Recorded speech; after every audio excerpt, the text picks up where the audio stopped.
Om Swastiastu, Om Abiganamastu Namo Buddhaya, Om Saraswati Jaya. Anak-anakku yang terkasih, yang Pak banggakan, semoga kita selalu dalam lindungan Itu Sang Widi Wasa dan dalam keadaan sehat. Pada saat ini Pak akan menampilkan video animasi tentang yatnya dalam Mahabharata. Selamat menyaksikan.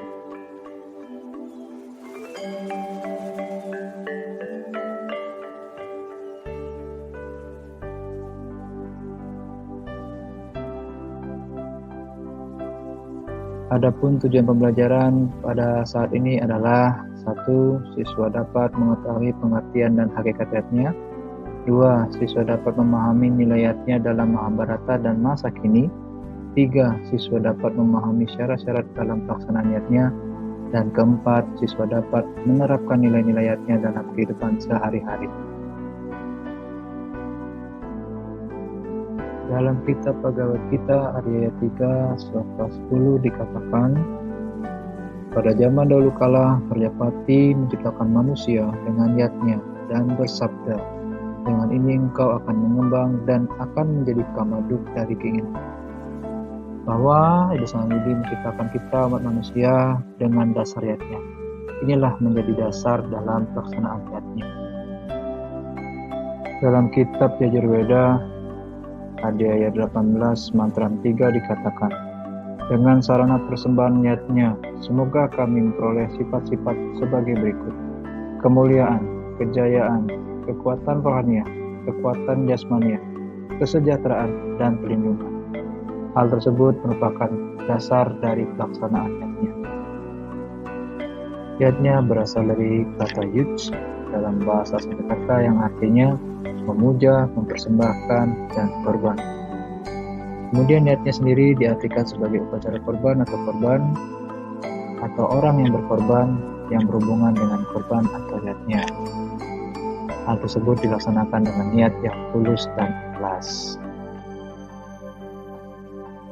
Dalam pelaksanaan niatnya ada 2 unsur, yaitu upacara dan upakara. Hal ini berbeda satu sama lain. Upacara adalah bentuk ritual atau pelaksanaan dari yatnya, sebagai contoh upacara persembahyangan dan piodalan, sedangkan sarana adalah media yang digunakan dalam pelaksanaan upacara, seperti contoh penggunaan beban tenang, penggunaan sarana-sarana media persembahyangan yang digunakan sebagai media upacara.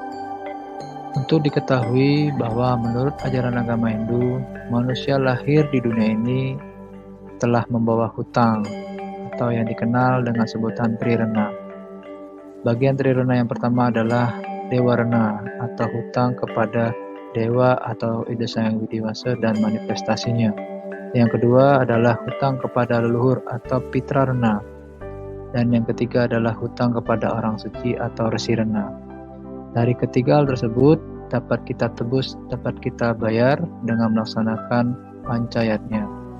Pancayat tersebut akan terbagi menjadi beberapa bagian berdasarkan ajaran Trirena.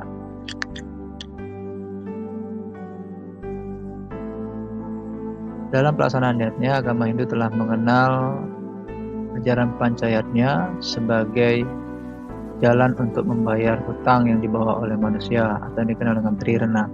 Hutang tersebut antara lain Dewarna yang membentuk dewayatnya dan butayatnya. Yang kedua, Pitrarena yang membentuk pitrayatnya dan manusiayatnya.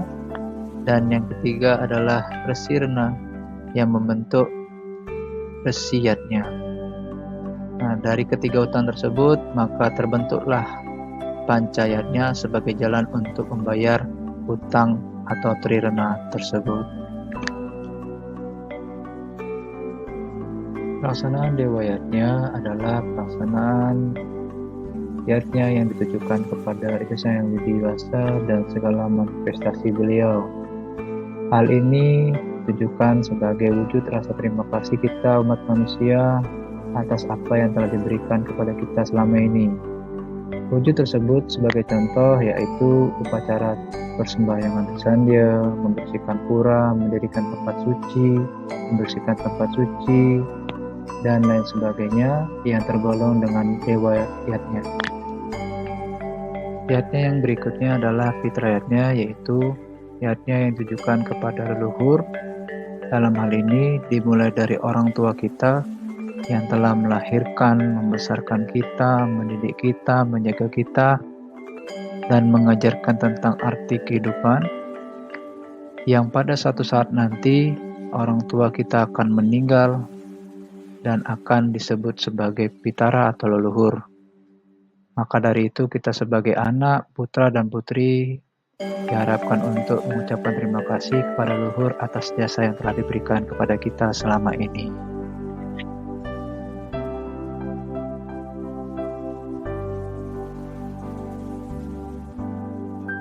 Bagian ketiga dalam nasihatnya adalah nasihatnya. Dalam hal ini nasihatnya adalah persembahan suci kepada para manusia atau orang suci, dikarenakan beda diterima oleh orang suci dan kemudian diajarkan kepada kita dengan tujuan agar dapat menjalani kehidupan ini dengan baik dan benar. Upacara nasihatnya salah satunya adalah kajati dan wijati yang dapat menjadikan orang suci dalam upacara-upacara tradisi Bali. Bagian pancayatnya yang keempat adalah manusiatnya, yaitu pelaksanaan niatnya yang didasarkan pada manusia sejak lahir sampai kepada tahap perkawinan atau pernikahan. Dimulai dari bayi dalam kandungan, kemudian menyambut kedatangan kelahiran bayi, kemudian upacara 3 bulanan, upacara otonan, upacara potong gigi, dan sampai nanti terakhir ke upacara pawiwahan, di mana setiap tahap tersebut dilewati secara bertahap dan tidak boleh dilewati sama sekali. Dan bagian yang kelima dalam pancayatnya adalah butayatnya, yaitu upacara persembahan suci kepada para buta. Dalam hal ini memberikan persembahan yang bertujuan untuk menetralisir kekuatan negatif agar menjadi kekuatan yang positif, menjadi buta hita, atau dalam istilah agama Hindu di Bali, meyomiya. Jadi kita hidup bersama dengan kekuatan negatif agar kekuatan negatif tersebut tidak mengganggu dalam kehidupan kita sehari-hari, maka dilaksanakanlah upacara butayatnya. Baiklah anak-anak, sebagai kesimpulan bahwa manusia lahir di dunia ini menurut agama Hindu telah memiliki hutang atau yang kita kenal dengan trirna. Bagian trirna pertama yaitu dewa rena yang dapat dibayar dengan dewayatnya dan butayatnya. Yang kedua adalah fitra rena yang dapat dibayar dengan fitrayatnya dan manusiatnya. Dan yang ketiga adalah resi rena yang dapat dibayar dengan resiatnya. Oleh karena tersebut, pancayatnya dapat dilakukan setiap hari atau nitya-nitya, kemudian dapat dilakukan dalam waktu-waktu tertentu atau disebut naimitiyatnya, dan dapat dilakukan secara aksidental. Nah, baiklah anak-anak, itu saja yang Bapak dapat saya sampaikan. Mudah-mudahan dapat dimengerti dan dipahami, dan Bapak minta supaya kalian lebih paham tentang pembagian-pembagian pancayatnya dalam kehidupan sehari-hari. Om Santi Santi.